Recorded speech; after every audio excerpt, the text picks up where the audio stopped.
Good morning guys. आज है 16 अगस्त और हम लोग डिस्कस करने वाले हैं एक एडिटोरियल फ्रॉम द हिंदू और ये कम्प्लीटली हिंदी में रहता है ताकि जो बिगनर्स हैं या हिंदी बैकग्राउंड के स्टूडेंट हैं वो समझ पाएँ। आपको इसमें मिलने वाला है वोकैबुलरी का ऐसा तड़का जिसे देखकर हर कोई भड़का है। क्या भाई, मतलब ऐसी भी वोकैब आ सकती है, मतलब जो हमेशा पूछी जाती है एग्जाम टाइम में, मैं वही डिस्कस करता हूँ यहाँ पे। ठीक है, बहुत इंपॉर्टेंट वोकैब। दूसरा है आज का, अगर मैं देखूँ एडिटोरियल, वो है फ्रॉम रैम्पेट्स। फ्रॉम रैम्पेट्स का मतलब होता है से दुर्ग। बेटा ये क्या होता है? दुर्ग या प्राचीर बोल सकते हो या किला बोल सकते हो। जैसे हमारे प्रधानमंत्री होते हैं इंडिया के, तो वो कहाँ से बोलते हैं? इंडिपेंडेंस डे वाले दिन, 15 अगस्त वाले दिन जो बोलते हैं वो लाल किला से बोलते हैं। ठीक है, ये आपको ध्यान रखना है ये चीज़। और तो वो रैम्पेट्स यानी लाल किला से बोले थे, तो क्या बोले थे देखते हैं और क्या क्या नज़र आया जो लेखक है। ठीक है, वो देखते हैं। नरेंद्र मोदी स्पीच, जो नरेंद्र मोदी की स्पीच है, वॉज मोर सेल्फ कॉन्ग्रेचुलेटरी। वो उसमें अपने आप को ज़्यादा बधाई दे रहे थे देन रिफ्लेक्टिव। जो चिंता होनी चाहिए देश के लिए, क्या करना है देश के लिए। ठीक है, कुछ चीज़ें अच्छी करनी है, लोगों को जॉब देनी है। ठीक है, बेरोज़गार तो बहुत ही ज़्यादा, बेरोज़गारी बढ़ती जा रही है। इस विषय पर कोई डिस्कस नहीं किया उन्होंने। बस अब तक 9 सालों में, क्यों अगली साल तो इलेक्शन है, सन 2014 में आए थे, मैं इसे मिटाता हूँ, सन 2014 में आए थे और 24 में इलेक्शन है, यानी कि इनके 10 साल पूर्ण हो जाएंगे, 2 कार्यकाल पूर्ण हो जाएंगे। अब तक उन्होंने क्या किया, देश के युवाओं को क्या जॉब मिली, सवाल इस बात का है। ठीक है, तो इस बारे में उनको चिंता कुछ भी नहीं है, बस अपने के लिए धन्यवाद दे रहे हैं, अपने के लिए दे रहे हैं कि कॉन्ग्रेचुलेट भाई, हाँ मैंने अब तक क्या किया, ये काम वो काम ये सब किया, ये सब बता रहे हैं। तो ये पूरा एडिटोरियल बहुत अच्छा होने वाला है, ध्यान से। अब बहुत सारी वोकैब मिलने वाली है, तो पहले हम वोकैब कवर कर लेते हैं। देखो, पहले करेंगे हम वोकैब कवर, वोकैब के बाद करूँगा एक मैं क्लोज टेस्ट, बहुत ही इंपॉर्टेंट क्लोज टेस्ट है। ठीक है, और ये सारे जो क्लोज टेस्ट मैं करा रहा हूँ 2023 के जो पेपर था जुलाई वाला, मतलब अभी पीछे जो गया 1-2 महीने पहले, उसके ये सब क्लोज टेस्ट है। और मैं पूरा के जितने 39 सेट थे और 39 ही क्लोज टेस्ट कराने वाला हूँ। क्लियर? अब देख लीजिए यहाँ पे फर्स्ट वोकैब है टर्न आउट। टर्न आउट का मतलब होता है साबित होना या प्रूव टू बी। ठीक है, जब भी हमें पैसे बनाना होता है तो टू बी जोड़ देते हैं। टैकल का मतलब रेंगना होता है, काबू करना होता है, सॉरी रेंगना नहीं, रोकना। क्या होता है? रोकना। और अंडरटेक बोल सकते हैं आप। अनडेटर्ड का मतलब अडिग यानी अनडिस्कैरेज बोलेंगे, नॉट प्रिवेंट, जिसे रोका ना जाए। रेजोनेट का मतलब होता है समझ में आना, यानी कि जो चीज़ गूंजती है ना उसे रेजोनेट बोलते हैं। फिजिक्स में आपने पढ़ा हुआ काफ़ी, अंडरस्टूड या वाइब्रेंट। डिस्टॉर्शन का मतलब होता है टेढ़ापन, तोड़ना मरोड़ना, ये भी बोला जा सकता है। स्ट्रेनिंग या ट्विस्टिंग बोल सकते हैं। एग्जर्शन का एग्जैजरेशन, क्या बोलेंगे इसे? एग्जैजरेशन। एग्जैजरेशन का मतलब होता है अतिशयोक्तिपूर्ण, यानी कि बड़ा चढ़ाकर बोलना, बड़ा चढ़ाकर बोलना, हाइपरबोल बोल सकते हैं आप। क्लियर? वे का मतलब धुंधला होता है, अस्पष्ट होता है, बहुत इंपॉर्टेंट वर्ड है। ठीक है, ध्यान रखना। ऑब्सक्योर और अंडरफाइन। कन्फ्लिक्ट का मतलब मिलाना होता है। ब्लेंड जिसको हम बोलते हैं कंबाइन या मिक्स टुगेदर बोल सकते हैं। पर्सोना का मतलब छवि होता है, किरदार होता है या इमेज, किसी की इमेज या छवि आपके दिमाग में कैसी बनी हुई है उसको हम पर्सोना बोलते हैं। ओवरलुकिंग का मतलब कि ऊपर से देखना। लीव अंडर या लुक अक्रॉस, आसपास देख लेना, ध्यान ना देना। स्ट्राइफ टाउन का मतलब हंगामा and divided by violent conflict and और डिस्टेंट, कि जो हंगामे से या फिर कन्फ्लिक्ट से या फिर वायलेंट जिसको हम बोलते हैं हिंसात्मक चीज़ें से हंगामा हो जाना, उसको स्ट्राइफ टाउन बोलेंगे, जैसे कि मणिपुर में अभी हो रहा है। क्रूसेड का मतलब धर्म युद्ध, सीरीज ऑफ एक्शन एडवांसिंग, मतलब कोई काम करते रहना लगातार, जैसे धर्म होता है, धर्म को लेकर के लड़ाई करते रहते हैं, वो कभी रुकता नहीं है, ऐसी लड़ाई होती जा रही है, उसको हम बोलेंगे क्रूसेड। क्रूसेड क्या बोलेंगे? क्रूसेड।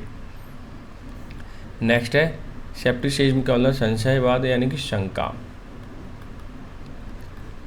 ठीक है, या शक बोल सकते हो आप।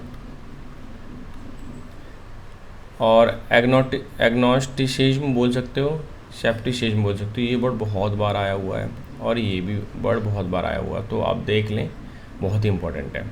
ठीक है, अब मैं बता देता हूँ इसमें कौन कौन से वर्ड बहुत बार पूछे गए हैं। बेकन पर्सनल नहीं है, क्रूसेड, शेप्टसेड, और ये तो बहुत बार पूछा गया है। एग्जैजरेशन भी आया हुआ है। ठीक है, और ये वर्ड तो जहाँ तक मुझे आ रहे हैं, और ये वर्ड बहुत बार पूछे गए हैं। ठीक है, बाकी भी आए हैं, ऐसे नहीं है, आप खुद पेपर उठा के देखिए प्रीवियस ईयर के, आपको पता चल जाएगा। ठीक है, तो ये बुकैप थी। अगर बुकैप अच्छी लग रही हो तो एक बार लाइक कर सकते हो, शेयर कर दो, बेटर रहेगा मेरे लिए तो लाइक शेयर। ठीक है, और जो नए हैं तो सब्सक्राइब कर सकते हैं चैनल को। अब मैं चलता हूँ, ये 14 नहीं, शायद 18 है, 18 या 19 हो सकता है। ठीक, एग्जैक्टली मुझे डेट तो नहीं पता, इसलिए मैं डाल नहीं पाया, ध्यान नहीं रहा। बट अब हम इसको देख लेते हैं। मैंने आपको पहले भी बताया, जब भी आप क्लोज टेस्ट करें, ठीक है, जब भी आप क्लोज टेस्ट करें तो आपको पहले थोरोली पढ़ना है, यानी कम्प्लीटली पढ़ना है। पढ़ने के बाद फिर आपको एनालिसिस हो जाएगा कि इसमें टोन क्या है इसकी, ये आसानी से कर पाओगे एनालिसिस कि इसकी टोन क्या है और कौन कौन से वर्ड हम भरें। एक बार देख लेते हैं। Be must understand that the people can process very little information presented today orally. अगर किसी ओरली अगर बोला जाता है, ठीक है, तो हम जो लोग होते हैं बहुत कम इन्फॉर्मेशन को प्रोसेस कर पाते हैं, समझ पाते हैं। प्रोसेस का मतलब यहाँ पे समझने से। सो इसीलिए it is particular for teacher, अगर टीचर के लिए विशेष तौर पर देखा है, टू रियलाइज, महसूस करना चाहिए, the student have sometimes listen 2, 3 और 4 टीचर यू, यानी कि आप 2-3 टीचर और उनको वो सुनता है। ठीक है, student. The teacher must have props, मतलब हेल्प करनी चाहिए, लाइक नोट्स, टीचर को नोट्स देना चाहिए। हैंड आउट्स, मतलब हाथों में देना चाहिए, ठीक है, बांटना चाहिए। स्लाइड्स वगैरह हैं, नोट्स हैं। That will make learning material, जो कि उन्हें लर्निंग मटेरियल अलाइव, उनको ऐसा लगे प्रैक्टिकल वे में हम चीज़ें पढ़ रहे हैं, सीख रहे हैं, ऐसे फील होना चाहिए उनको। Student and stay that way with them. Visual add, visual मतलब देखने वाली चीज़ें होनी चाहिए। लिटिल मूवमेंट होना चाहिए। Colour will get student attention, और कलरफुल होनी चाहिए ताकि स्टूडेंट क्या दे पाएँ, अटेंशन दे पाएँ, ध्यान दे पाएँ। अनदर इम्पॉर्टेंट थिंग, दूसरी इंपॉर्टेंट बात है, is that long complicated sentence spoken fast are simply too difficult for student to understand. मतलब बड़े बड़े सेंटेंस जो होते हैं और तेज़ी से बोल दिए जाते हैं, स्टूडेंट को समझ नहीं आते। ठीक है, तो क्या करना चाहिए, देयरफॉर, इसीलिए use short sentence that make sense to them instantly. छोटे छोटे सेंटेंस यूज करने चाहिए ताकि वो तुरंत ही समझ जाएँ। यानी कि यहाँ पे टीचर पर फोकस कराया जा रहा है और टीचर से बोला जा रहा है कि आप नोट्स दे दिए, विजुलाइज कराइए उन्हें, ताकि बच्चे ज़्यादा से ज़्यादा समझ पाएँ। क्लियर, समझ में आ गया। अभी देखिए, बी मस्ट अंडरस्टैंड, हमें समझना चाहिए। People can process very little information, बहुत कम इन्फॉर्मेशन को समझ पाते हैं। प्रेजेंटेड ओरली, जब हम मुख से बोलते हैं तब।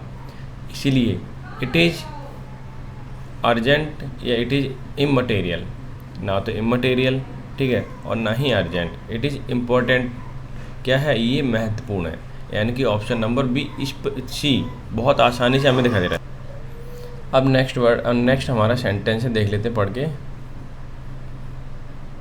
हाँ, पर्टिकुलर फॉर टीचर, अगर विशेष तौर पर टीचर को देखें तो टू रियलाइज, महसूस करना चाहिए, that the students have sometimes listen 3 और 4 टीचर।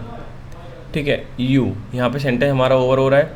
यहाँ पे क्या क्या है, बिहाइंड मतलब बाद में, पीछे, बिफोर मतलब पहले, बिसाइड मतलब पास में या बगल में, आफ्टर मतलब बाद में। तो जाहिर सी बात है, बिफोर यानी कि बोला स्टूडेंट जो होता है, realise that students have sometimes listen 2, 3 और 4 टीचर बिफोर यू, यानी कि हमारे पास बिफोर आना चाहिए। क्यों, अगर मान लीजिए आप टीचर हो, आप पढ़ाने गए, तो हो सकता है वो 2 या 3 टीचर आपसे पहले पढ़ा चुके हो स्टूडेंट को। अब बड़े बड़े सेंटेंस बोलोगे तो उसे समझ नहीं आने वाले कुछ, इसलिए छोटे छोटे सेंटेंस को यूज़ करना चाहिए और नोट्स देना चाहिए। आगे बोला है इन्होंने, show the teacher must have props, props का मतलब हेल्प करना होता है, लाइक्स नोट्स से करना चाहिए, हैंड आउट्स करना चाहिए, मतलब हाथों में देना चाहिए। ठीक है, slides that will make the learning material alive. यहाँ तक सेंटेंस है। For student stay that way with them, जिससे कि वो इन्फॉर्मेशन उनके दिमाग तक रहेगी। तो जाहिर सी बात है कम अलाइव होता है। कम अलाइव का मतलब होता है किसी भी चीज़ को सीखना या डेड पड़ी हुई चीज़ को जगाना। ठीक है, समझ में आ गया। तो मुझे यहाँ पे क्या भरना पड़ेगा, कम अलाइव भरना पड़ेगा, ऑप्शन नंबर 1। क्लियर हो गया। अब क्वेश्चन नंबर हम 4 की तरफ चलते हैं। इन्होंने क्या बोला है, इसे मैं रब कर देता हूँ ताकि विजिबल हो प्रॉपर तरीके से। ठीक है, और आप लाइक शेयर नहीं करते हो, मैं कह रहा हूँ शेयर मत कीजिए, तो लाइक तो कर ही दीजिए। इतना ही काफ़ी, अगर आप लाइक कर देंगे तो इतना मेरे लिए काफ़ी है। ठीक है, मैं ज़्यादा नहीं चाह रहा। ये लगे कि हाँ मैं अगर मेहनत कर रहा हूँ आपके लिए फ्रूटफुल है, आप सीख पा रहे हैं चीज़ें, तो मेरे लिए काफ़ी है। आगे इन्होंने बोला है विजुअल एड्स। विजुअल मतलब जो दिखने वाली चीज़ें होती हैं वैसी help. Clear, uh little movement colour will get the student attention. और कलरफुल चीज़ें होंगी, विजुअल ऐड देंगे तो बच्चों को जल्दी समझ में आएगी। अनदर इम्पॉर्टेंट थिंग, दूसरी जो इम्पोर्टेंट बात है, 4th नंबर भरना है यहाँ पे। That is long complicated spoken fast are simply too difficult for student to understand. Student के लिए समझ पाना कठिन होता है लॉन्ग सेंटेंसेस के लिए। तो इन्होंने क्या बोला है, 4 number, guess decided detect realise. ठीक है, अनदर इम्पॉर्टेंट थिंग ये है कि उसे रियलाइज़ करना चाहिए। क्या करना चाहिए, रियलाइज़। ठीक है, important thing to realise is that long, ये महसूस करना चाहिए टीचर को क्या, कि long complicated sentences spoken fast, अगर तेज़ी से बोले जाते हैं, are simply to understand too difficult, मतलब सिंपली स्टूडेंट के लिए डिफ़िकल्ट होते हैं। ठीक है, टू अंडरस्टैंड समझने के लिए। तो ये बात टीचर को महसूस करनी चाहिए। क्लियर, अगर बड़े बड़े सेंटेंस बोले जाते हैं तो आगे वाले में क्या शॉर्ट करने के लिए बोलेगा। देख लेते हैं, बहुत ही सिंपल बात है। इट इज़ देयरफॉर मतलब इसीलिए, to use short sentence make sense to them instantly. ठीक है, कि हमें छोटे छोटे सेंटेंस बोलने चाहिए। देयरफॉर मतलब इसीलिए होता है। इट इज़ क्या होना चाहिए, सलाह है। मैंडेटरी मतलब ज़रूरी है। और एडवाइजेबल मतलब सलाह है। कंपलसरी या प्रोहिबिटेड, प्रोहिबिटेड का मतलब रोकना होता है। ठीक है, और कंपलसरी मतलब ज़रूरी और मैंडेटरी। अगर दोनों ही शब्द एक जैसे हैं तो जाहिर सी बात है हम नहीं लगा सकते यहाँ पे। अब बचा मेरे पास एडवाइजेबल। ठीक है, ऐसे किस में ध्यान रखना, अगर 2 सिनोनिम दे रखे तो उनको तो लगाएंगे नहीं, तीसरा लगाएंगे। तो वो देखिए कौन सा एडवाइजेबल है, तो एडवाइजेबल हम यहाँ पे फिल कर देंगे। ठीक है, ये चीज़ आपको समझनी पड़ेगी थोड़ी सी, यानी वो प्रैक्टिस से आएगी चीज़ें। आप बार बार प्रैक्टिस करोगे ऑटोमेटिकली समझ में आ जाएंगी। ठीक है, अब ये क्लोज टेस्ट आपको समझ आया या नहीं आया मुझे ज़रूर बताएं, और कैसा लगा, आपके लिए हेल्पफुल है नहीं है ज़रूर बताएं। और एक टेलीग्राम चैनल पे आपको सारी चीज़ें मिल जाएंगी, इसकी PDF बुक ऐप की। ठीक है, क्लोज टेस्ट भी मिल जाएगा, और वहाँ जाके एक बार देखिए, खुद से लगाइए, फिर वीडियो देखो, आपके लिए बहुत ज़बरदस्त फ़ायदा होने वाला है। ठीक है, अब मैं चलता हूँ एडिटोरियल पर। एडिटोरियल उन्होंने बोला है फ्रॉम रैम्पेट्स मतलब दुर्ग से, प्राचीर से। Narendra Modi speech was more self congratulatory, वो अपने आप को बधाई दे रहे थे, देन रिफ्लेक्टिव, चिंताशील नहीं थे वो। क्या नहीं थे, चिंताशील या चिंताजनक सोच नहीं रहे थे, बल्कि अपने लिए क्या देते जा रहे थे, बधाई देते जा रहे थे कि हमने 9 साल कंप्लीट कर लिया, हमने ये किया वो किया ऐसा किया। ठीक है, बाकी तो सब आप लोग जानते हैं क्या क्या हुआ है। Prime minister Narendra Modi offer दिया व्हाट ही डिस्क्राइब, कि उन्होंने क्या क्या किया है, as an account of his 2 consecutive का मतलब लगातार एक के बाद एक टर्म इन ऑफिस, कि उन्होंने लगातार 2 टर्म पूरे कर चुके लगभग। ठीक है, प्रधानमंत्री का कार्यकाल 2 साल 2 बार बन चुके हैं वो। ठीक है, delivering his 10th customary address. Customary का मतलब होता है रीति रिवाज के तहत, यानी कि हम कोई रीति रिवाज होते हैं ना उसको फॉलो करते हैं, यानी कि जो प्रधानमंत्री होता है 15 अगस्त पर लाल किले से बोलता है, तो ये 10वीं उनका क्या था, डिलीवरी कर रहे थे स्पीच की, ये स्पीच को डिलीवर कर रहे थे। ठीक है, डिलीवर का मीनिंग यानी दे रहे थे क्या चीज़, एड्रेस कर रहे थे नेशन के लिए। ऑन इंडिपेंडेंस डे यानी कि 15 अगस्त पर, इंडिपेंडेंस डे पर, स्वतंत्रता दिवस पर क्या किया जा रहा था, नेशन को एड्रेस किया जा रहा था। ठीक है, लाल किला से जो हमारे प्रधानमंत्री वहाँ से कर रहे थे। क्लियर। और क्या देखिए, एक क्लॉज ये हो गया, एक क्लॉज ये हो गया। अब आगे देखिए इन्होंने क्या बोला है, his last address on August 15 before the general election next year, कि अगली साल सन 2024 में इलेक्शन है, कि उससे पहले 15 अगस्त को वो लास्ट क्या है एड्रेस है उनका, क्योंकि इसके बाद अगर प्रधानमंत्री बने तो करेंगे, नहीं बने तो नहीं करेंगे एड्रेस नेशन के लिए। Turn out to be a campaign speech in effect, कि यहाँ से जो इन्होंने स्पीच दी है वो साबित होगी कैंपेन के रूप में, अब उसका असर होगा। एज ही एक्सप्रेस कॉन्फिडेंस, उन्होंने अपना विश्वास जाहिर किया, of winning a third term, कि हम तीसरी बार भी इलेक्शन जीतेंगे। अब इसमें वैसे तो कोई इंपॉर्टेंट बात नहीं है, ध्यान रखना प्रीपोजिशन के बाद अगर कभी भी वर्ब आती है तो आईएनजी फॉर्म में आएगी, ठीक है, आपको इतना याद रखना है, चाहे फिर वो कहीं भी आए, प्रीपोजिशन के बाद आएगी वर्ब तो आईएनजी फॉर्म में आएगी, ठीक है। ये ग्रामेटिकल रूल था, और बाकी मैं जब जब आते जाएंगे ग्रामर के रूल तो मैं बताते जाऊँगा। इन्होंने क्या बोला है इस वाले सेंटेंस में कि कैटलॉगिंग अचीवमेंट, इसका मतलब होता है सूची बनाना एक तरीके की, ठीक है, या फिर सूची बोल सकते हैं। अचीवमेंट, कि उन्होंने जो जो अचीवमेंट किए, ठीक है, इनिशिएटिव जो पहल की है ऑफ द कंट्री सिंस 2014, यानी 2014 से जो जो इन्होंने मतलब प्राप्त किया, जो जो नया काम किया, वो सारे गिना रहे थे। The year he became prime minister, ये वो साल है जब सन 2014 जब वो प्राइम मिनिस्टर बने थे पहली बार। मिस्टर मोदी सजेस्टेड, उन्होंने सजेस्ट किया that it was a new beginning, उन्होंने बताया कि नई बिगनिंग है, शुरुआत है फॉर द कंट्री, देश के लिए, विच वॉज अनटिल, जो अब तक अनस्टेबल थी, एमलेस थी, even though independence from the British imperialism was one in 1947, कि हम लोग 1947 में देश आज़ाद हो गया था हमारा, उसके बाद भी वो अनस्टेबल था, एमलेस था, ठीक है, ये कहना चाह रहे हैं। जब से मोदी जी आए तो तब से क्या हुआ है, इन्होंने बदलाव किया है, ये तो बात ठीक है, बहुत सारी चीज़ें चेंजेज हुई हैं। क्लियर, आगे देख लेते हैं सेंटेंस को। एक क्लॉज आपका ये वाला हो गया, एक ये वाला हो गया, और ये सेंटेंस ओवर। इन्होंने बोला है मिस्टर मोदी साइटेड का मतलब जोर देना, जोर से कहना है, डेमोग्राफी और डेमोक्रेसी, ध्यान देना, and diversity as 3 core strength of country. Demography यानी लोगों की बात हो रही है, डेमोक्रेसी लोकतंत्र हो रहा है, लोगों का शासन हो रहा है, एंड डाइवर्सिटी विभिन्नताएं, यानी कि अलग अलग कैटेगरी के लोग, अलग अलग धर्म के लोग रह रहे हैं, उसको हम डाइवर्सिटी बोलेंगे। एज द 3 कोर स्ट्रेंथ, ये 3 कोर यानी कि मेन स्ट्रेंथ है ऑफ द कंट्री, देश की। बिफोर लॉर्डिंग यंग एंटरप्रेन्योर, कि बिफोर मतलब पहले, लॉर्डिंग मतलब तारीफ करना, यंग एंटरप्रेन्योर जो नए नए युवा हैं, काम कर रहे हैं, जैसे कि फार्मर्स, स्पोर्ट्स पर्सन, एक तो एंटरप्रेन्योर हो गए, फार्मर्स हो गए, sports person, who overcome the odds, उन्हें विषम परिस्थितियों को क्या कर लिया, जीत लिया है। किसने, बिजनेसमैन ने, किसान ने, एंड स्पोर्ट्स पीपल ने।